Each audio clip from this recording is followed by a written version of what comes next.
Hello and welcome to basics of stock market course. ನಾನು ರಶ್ಮಿತ್. ಈ ವಿಡಿಯೋದಲ್ಲಿ ಮ್ಯೂಚುವಲ್ ಫಂಡ್ ಬಗ್ಗೆ ತಿಳ್ಕೊಳ್ಳೋಣ. ಈ ಮ್ಯೂಚುವಲ್ ಫಂಡ್ ಅಂತ ಹೇಳಿದರೆ AMCಗಳೇನಿರ್ತವೆ, ಅಸೆಟ್ ಮ್ಯಾನೇಜ್ಮೆಂಟ್ ಕಂಪ್ನಿ ಅಂತ ಹೇಳ್ತೀವಿ.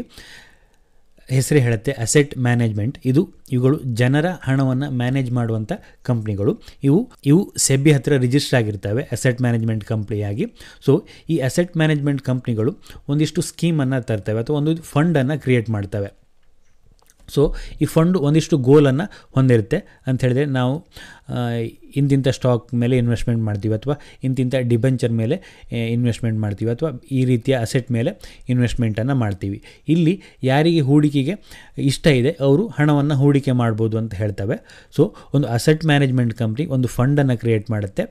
ಸೊ ಅಲ್ಲಿ ಇಂಟ್ರೆಸ್ಟ್ ಇರುವವರೆಲ್ಲ ಅಲ್ಲಿಗೆ ಹಣವನ್ನು ಹೂಡಿಕೆ ಮಾಡ್ತಾರೆ. ಸೊ ಅದು ನಮ್ಮಂಥ ಸಾಮಾನ್ಯ ಜನರ ಹತ್ರ ಹಣವನ್ನು ಕಲೆಕ್ಟ್ ಮಾಡುತ್ತೆ. ತುಂಬ ದೊಡ್ಡ ಮೊತ್ತದ ಹಣವನ್ನು ಕಲೆಕ್ಟ್ ಮಾಡಿ ಅದನ್ನು ಬೇರೆ ಬೇರೆ ಅಸೆಟ್ಗಳ ಮೇಲೆ ಹೂಡಿಕೆಯನ್ನು ಮಾಡುತ್ತೆ. ಸೊ ಹೀಗೆ ಬೇರೆ ಬೇರೆ ಅಸೆಟ್ಗಳ ಮೇಲೆ ಹೂಡಿಕೆ ಮಾಡಿ ಇದರಿಂದ ಬಂದ ಲಾಭವನ್ನು ಯಾರ್ಯಾರು ಎಷ್ಟೆಷ್ಟು ಹೂಡಿಕೆಯನ್ನು ಮಾಡಿದ್ದಾರೆ ಅದಕ್ಕನುಗುಣವಾಗಿ ಅದಕ್ಕೆ ಹಂಚತ್ತೆ. ಸೊ ಇದನ್ನು ನಾವು ಮ್ಯೂಚುವಲ್ ಫಂಡ್ ಅಂತ ಕರಿತೀವಿ.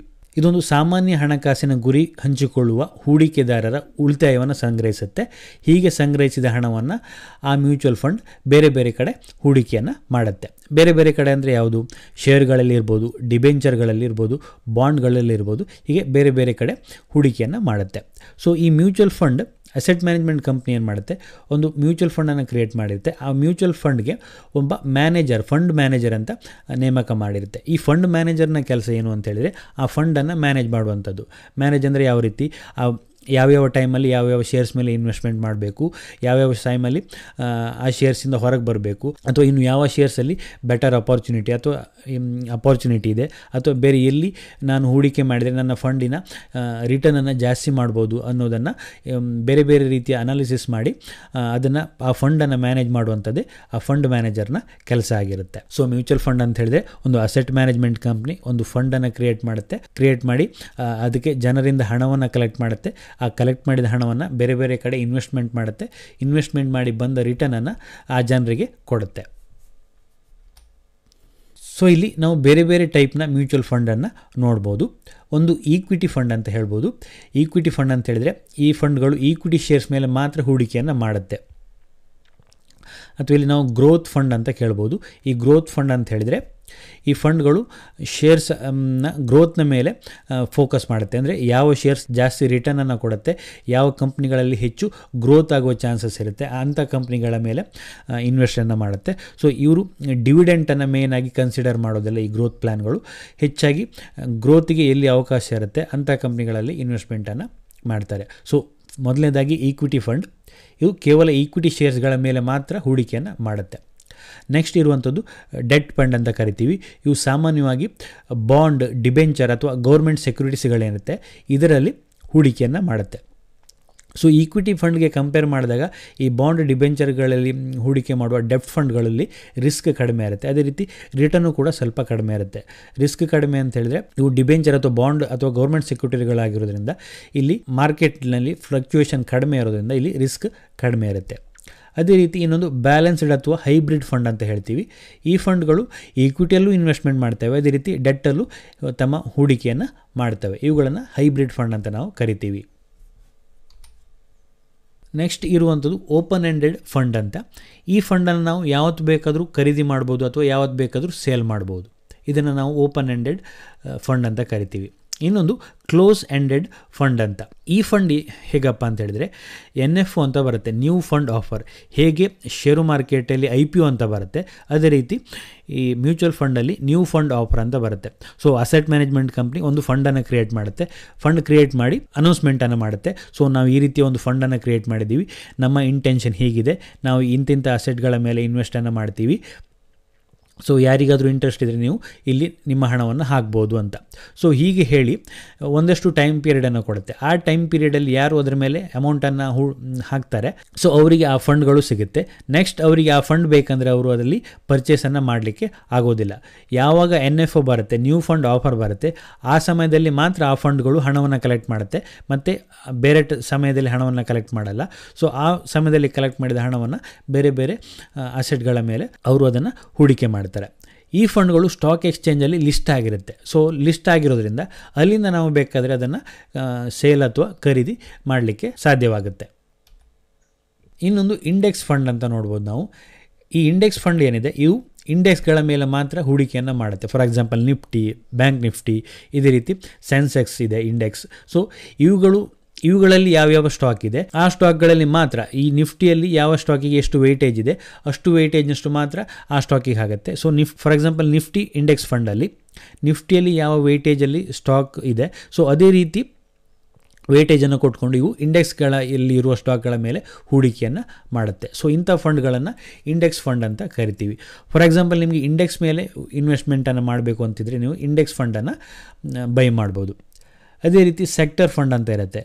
ಸೊ ಯಾವುದಾದ್ರೊಂದು ನಿರ್ದಿಷ್ಟ ಸೆಕ್ಟರ್ ಮೇಲೆ ಹೂಡಿಕೆ ಮಾಡೋ ಫಂಡನ್ನು ನಾವು ಸೆಕ್ಟರ್ ಫಂಡ್ ಅಂತ ಕರಿತೀವಿ. ಫಾರ್ ಎಕ್ಸಾಂಪಲ್ IT ಸೆಕ್ಟರ್ ಮೇಲೆ ಹೂಡಿಕೆ ಮಾಡುವಂಥ ಫಂಡ್ಗಳು, ಅಥವಾ ಫಾರ್ಮಾ ಸೆಕ್ಟರ್ ಮೇಲೆ ಹೂಡಿಕೆ ಮಾಡುವಂಥ ಫಂಡ್ಗಳು, FMCG ಸೆಕ್ಟರ್ ಮೇಲೆ ಮಾತ್ರ ಹೂಡಿಕೆ ಮಾಡುವಂಥ ಫಂಡ್ಗಳನ್ನು ನಾವು ಸೆಕ್ಟರ್ ಫಂಡ್ ಅಂತ ಸಹ ಕರಿಬೋದು.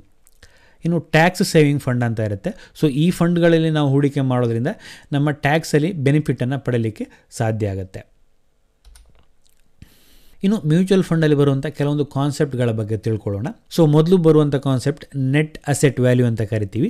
ನೆಟ್ ಅಸೆಟ್ ವ್ಯಾಲ್ಯೂ ಅಂತ ಹೇಳಿದರೆ ಆ ಮ್ಯೂಚುವಲ್ ಫಂಡ್ನ ಮೌಲ್ಯ, ಅದರ ಟೋಟಲ್ ಅಸೆಟ್ ಮೈನಸ್ ಅದರ ಲೈಬಿಲಿಟಿಯನ್ನು ಮೈನಸ್ ಮಾಡಿದರೆ ನಮಗೆ ನೆಟ್ ಅಸೆಟ್ ವ್ಯಾಲ್ಯೂ ಸಿಗುತ್ತೆ. ಅದೇ ರೀತಿ ನೆಟ್ ಅಸೆಟ್ ವ್ಯಾಲ್ಯೂಯಲ್ಲಿ ಟೋಟಲ್ ಯೂನಿಟ್ಗಳನ್ನು ಡಿವೈಡ್ ಮಾಡಿದರೆ ಒಂದು ಯೂನಿಟ್ಗೆ ಎಷ್ಟು ಬೆಲೆ ಅಂತ ನಮಗೆ ಇಲ್ಲಿ ಸಿಗುತ್ತೆ. ಸೊ ಇದನ್ನು ನಾವು ನೆಟ್ ಅಸೆಟ್ ವ್ಯಾಲ್ಯೂ ಅಂತ ಹೇಳ್ತೀವಿ.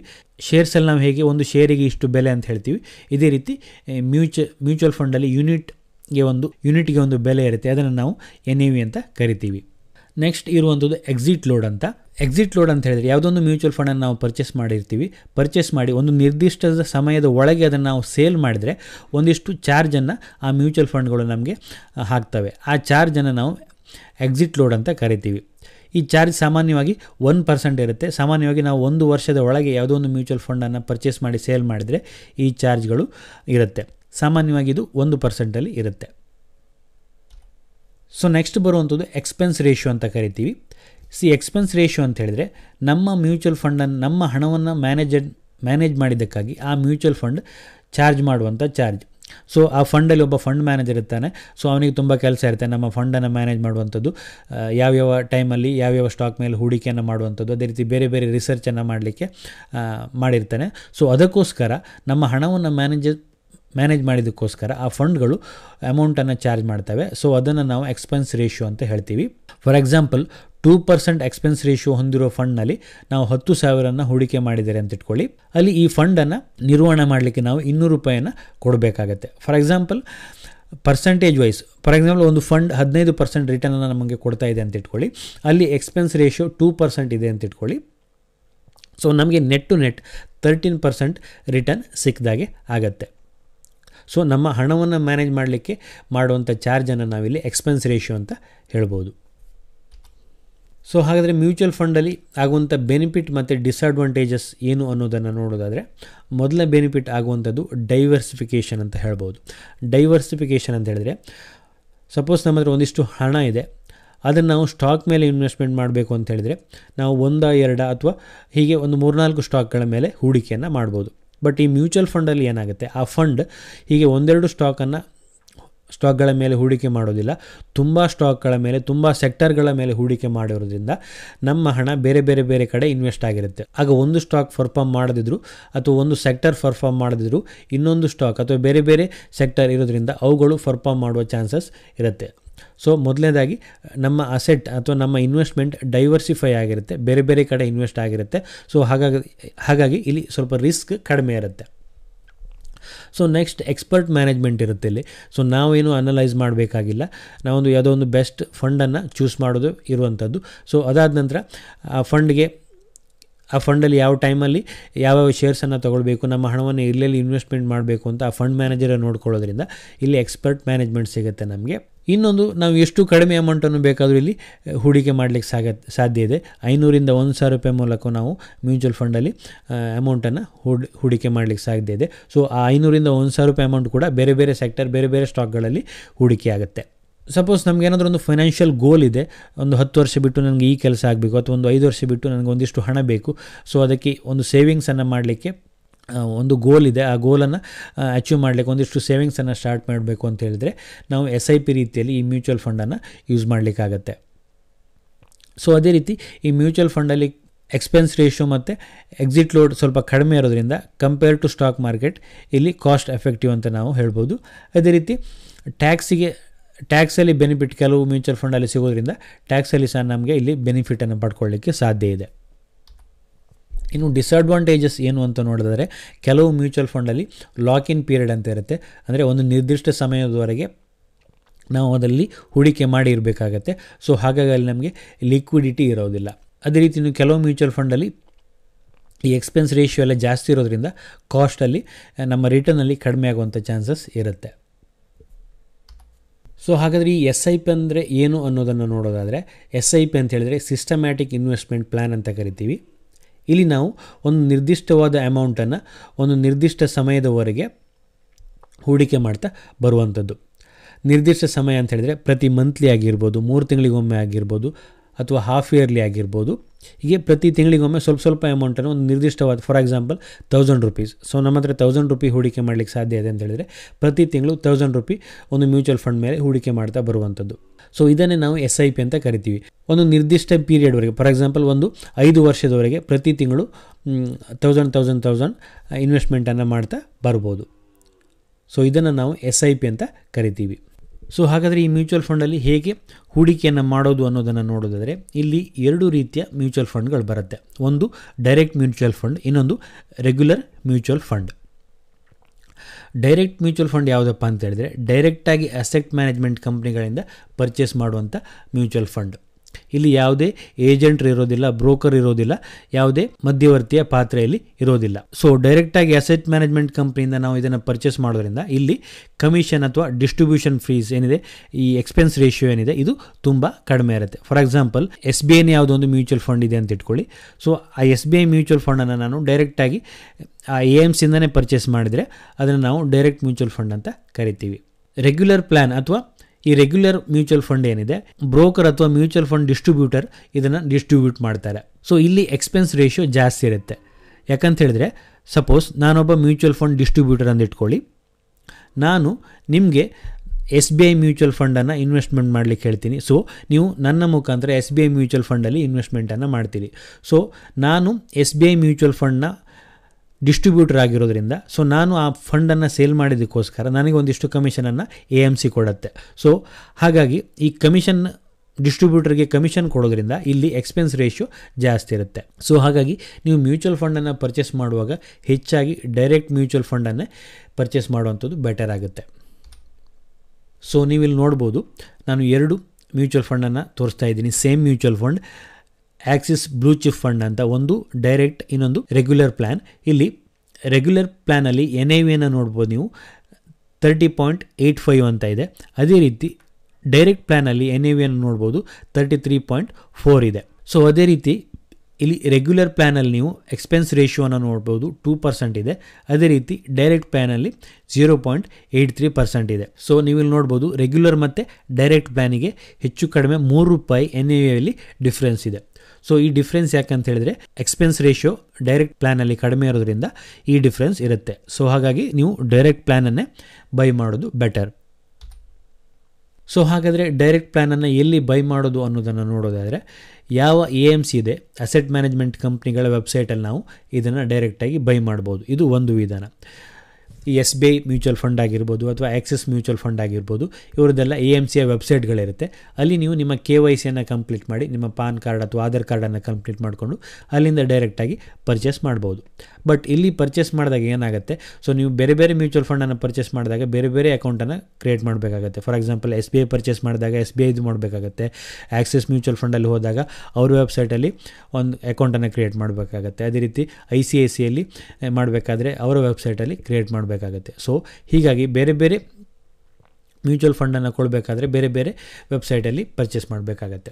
ಸೊ ಎಲ್ಲ ಮ್ಯೂಚುವಲ್ ಫಂಡನ್ನು ಒಂದೇ ಕಡೆಯಲ್ಲಿ ಕೊಂಡ್ಕೊಳ್ಬೇಕು ಅಂತ ಹೇಳಿದ್ರೆ ನಿಮಗೆ ನೀವು ಝೀರೋದಾದಲ್ಲಿ ಟ್ರೇಡಿಂಗ್ ಅಕೌಂಟನ್ನು ಓಪನ್ ಮಾಡಿದರೆ ಝೀರೋದಾದ ಕಾಯಿನ್ ಆ್ಯಪ್ ಅಂತ ಇದೆ. ಇಲ್ಲಿ ನೀವು ಡೈರೆಕ್ಟ್ ಮ್ಯೂಚುವಲ್ ಫಂಡನ್ನು ಒಂದೇ ಪ್ಲ್ಯಾಟ್ಫಾರ್ಮಲ್ಲಿ ಕೊಳ್ಬೋದು. ಬೇರೆ ಬೇರೆ AMC ಮ್ಯೂಚುವಲ್ ಫಂಡನ್ನು ಡೈರೆಕ್ಟ್ ಮ್ಯೂಚುವಲ್ ಫಂಡನ್ನು ಇಲ್ಲಿ ಕೊಳ್ಕೊಳ್ಬೋದು. ಇಲ್ಲಿ ಯಾವುದೇ ಡಿಸ್ಟ್ರಿಬ್ಯೂಟರ್ ಚಾರ್ಜ್ ಅಥವಾ ಬ್ರೋಕರೇಜ್ ಚಾರ್ಜ್ ನಿಮಗೆ ಚಾರ್ಜ್ ಆಗಲ್ಲ. ಸೊ ಇದು ಬೆಟರ್ ಮೆಥಡ್ ಅಂತ ನಾನು ಹೇಳ್ತೀನಿ. ಇನ್ನೊಂದು ಮೆಥಡ್, ನಿಮ್ಮ ಸ್ಟಾಕ್ ಬ್ರೋಕರ್ ಅಥವಾ ನೀವು ಯಾರಾದರೂ ಮ್ಯೂಚುವಲ್ ಫಂಡ್ ಡಿಸ್ಟ್ರಿಬ್ಯೂಟರ್ ಗೊತ್ತಿದ್ದರೆ ಅಲ್ಲಿ ನೀವು ಕೊಳ್ಬೋದು. ಬಟ್ ಇದು ರೆಗ್ಯುಲರ್ ಪ್ಲ್ಯಾನ್, ಇಲ್ಲಿ ಎಕ್ಸ್ಪೆನ್ಸ್ ರೇಷಿಯೋ ಜಾಸ್ತಿ ಇರುತ್ತೆ.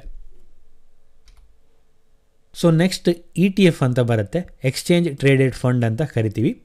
ಇದನ್ನು ಮ್ಯೂಚುವಲ್ ಫಂಡ್ನ ರೀತಿಯೇ ಇರುತ್ತೆ. ಇದನ್ನು ಒಂದು AMCಯೇ ಕ್ರಿಯೇಟ್ ಮಾಡಿರುತ್ತೆ ಅಂತ ಹೇಳಿದರೆ ಅಸೆಟ್ ಮ್ಯಾನೇಜ್ಮೆಂಟ್ ಕಂಪ್ನಿ ಕ್ರಿಯೇಟ್ ಮಾಡಿರುತ್ತೆ. ಅಸೆಟ್ ಮ್ಯಾನೇಜ್ಮೆಂಟ್ ಕಂಪ್ನಿಯೇ ಕ್ರಿಯೇಟ್ ಮಾಡಿರುವಂಥ ಒಂದು ಫಂಡ್. ಆದರೆ ಇದು ಸ್ಟಾಕ್ ಎಕ್ಸ್ಚೇಂಜಲ್ಲಿ ಟ್ರೇಡ್ ಆಗುತ್ತೆ. ಇದನ್ನು ನಾವು ಸ್ಟಾಕ್ ಎಕ್ಸ್ಚೇಂಜ್ನಲ್ಲೇ ಖರೀದಿ ಮಾಡಬೇಕಾಗತ್ತೆ. ಸೊ ಈ ETFಗಳೇನು ಇಂಡೆಕ್ಸ್ಗಳನ್ನು ಫಾಲೋ ಮಾಡುತ್ತೆ. For example Nifty, bank Nifty, Sensex ಅಥವಾ ನಿಫ್ಟಿ 100 ಹೀಗೆ ಬೇರೆ ಬೇರೆ ಇಂಡೆಕ್ಸ್ಗಳೇನಿದೆ ಈ ಇಂಡೆಕ್ಸ್ಗಳನ್ನು ಫಾಲೋ ಮಾಡುತ್ತೆ.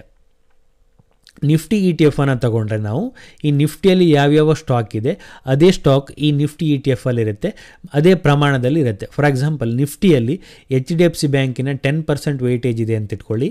ಈ ನಿಫ್ಟಿ ETF ಏನು ಮಾಡುತ್ತೆ, ಸೊ ಅಷ್ಟೇ ಮೊತ್ತದ ಅಮೌಂಟನ್ನು HDFC ಮೇಲೆ ಹೂಡಿಕೆ ಮಾಡುತ್ತೆ.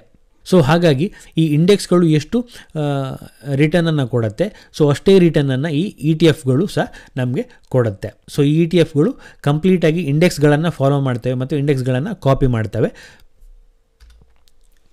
ಸೊ ಈ ಇಂಡೆಕ್ಸ್ಗಳನ್ನು ಫಾಲೋ ಮಾಡೋದ್ರಿಂದ ಇಲ್ಲಿ ಹೆಚ್ಚಾಗಿ ರಿಸರ್ಚ್ ಮಾಡುವಂಥ ಅವಶ್ಯಕತೆ ಏನಿರೋದಿಲ್ಲ. ಸೊ ಇಂಡೆಕ್ಸ್ ಬದಲಾದಾಗೆ ಇಂಡೆಕ್ಸ್ಗಳಲ್ಲಿ ಹೇಗೆ ಸ್ಟಾಕ್ಸ್ ಚೇಂಜ್ ಆಯಿತು ಅದೇ ರೀತಿ ಇವು ಸ್ಟಾಕ್ಸಿಗೆ ಎಕ್ಸಿಟ್ ಆಗಿ ಮತ್ತು ಎಂಟರ್ ಆಗ್ತಾ ಇರ್ತಾರೆ. ಸೊ ಹಾಗಾಗಿ ಇಲ್ಲಿ ಎಕ್ಸ್ಪೆನ್ಸ್ ರೇಷಿಯೋ ತುಂಬ ಕಡಿಮೆ ಇರುತ್ತೆ. ಸೊ ನಿಮಗೆ ಇಂಡೆಕ್ಸ್ಗಳಲ್ಲಿ ಇನ್ವೆಸ್ಟನ್ನು ಮಾಡಬೇಕು ಅಂತಿದ್ರೆ ನೀವು ಈ ETFಗಳಲ್ಲಿ ಹೂಡಿಕೆ ಮಾಡ್ಬೋದು. ಸೊ ನಿಮಗೆ ಇಂಡೆಕ್ಸ್ ನಿಫ್ಟಿ ಹೇಗೆ ರಿಟರ್ನನ್ನು ಕೊಡುತ್ತೆ ಅದೇ ರೀತಿ ಈ ನಿಫ್ಟಿ ETF ಸಹ ರಿಟರ್ನನ್ನು ಕೊಡುತ್ತೆ. ಸೊ ಇಲ್ಲಿ ನೀವು ನೋಡ್ಬೋದು ಕೆಲವೊಂದು ETFಗಳನ್ನು ICICI Prudential AMC ಅವರದ್ದು ICICI Prudential ನಿಫ್ಟಿ ETF. ಇದು ನಿಫ್ಟಿಯನ್ನು ಫಾಲೋ ಮಾಡುತ್ತೆ. ಇಲ್ಲಿ ನೋಡಿ ನಿಫ್ಟಿ 50 ಇಂಡೆಕ್ಸನ್ನು ಫಾಲೋ ಮಾಡುತ್ತೆ. ಅದೇ ರೀತಿ ಕೋಟಕ್ ಬ್ಯಾಂಕಿಂಗ್ ETF ನೋಡಿ, ಇದು ನಿಫ್ಟಿ ಬ್ಯಾಂಕ್ ಅಥವಾ ಬ್ಯಾಂಕ್ ನಿಫ್ಟಿಯನ್ನು ಫಾಲೋ ಮಾಡುತ್ತೆ. ಇಲ್ಲಿ ICICI ಅವರದ್ದು ಇನ್ನೊಂದಿದೆ ETF, ಇದು BSE ಸೆನ್ಸೆಕ್ಸನ್ನು ಫಾಲೋ ಮಾಡುತ್ತೆ. ಅದೇ ರೀತಿ ಕೋಟಕ್ PSU ಬ್ಯಾಂಕ್ ETF, ಇದು ನಿಫ್ಟಿ PSU ಬ್ಯಾಂಕ್ ಇಂಡೆಕ್ಸನ್ನು ಫಾಲೋ ಮಾಡುತ್ತೆ. ಸೊ ಹೀಗೆ ಇಂಡೆಕ್ಸನ್ನು ಫಾಲೋ ಮಾಡುವಂಥ ETFಗಳ ಮೇಲೆ ಹೂಡಿಕೆ ಮಾಡುವಂಥದ್ದು. ಸೊ ಇದನ್ನು ನಾವು ಎಕ್ಸ್ಚೇಂಜ್ ಟ್ರೇಡೆಡ್ ಫಂಡ್ ಅಂತ ಕರಿತೀವಿ. ಇದನ್ನು ಎಕ್ಸ್ಚೇಂಜಲ್ಲಿ ನಾವು ಪರ್ಚೇಸ್ ಅಥವಾ ಸೇಲ್ ಮಾಡ್ಬೋದು. ಸೊ ನಮ್ಮ ಬ್ರೋಕರ್ ಟರ್ಮಿನಲ್ ಮುಖಾಂತರ ಇದನ್ನು ನಾವು ಪರ್ಚೇಸ್ ಅಥವಾ ಸೇಲ್ ಮಾಡ್ಬೋದು. ಸೊ ಇದಿಷ್ಟು ಈ ವಿಡಿಯೋದಲ್ಲಿ. ಇನ್ನೊಂದು ವಿಡಿಯೋದಲ್ಲಿ ಇನ್ನಷ್ಟು ಮಾಹಿತಿಯನ್ನು ತಿಳ್ಕೊಳ್ಳೋಣ. Thank you.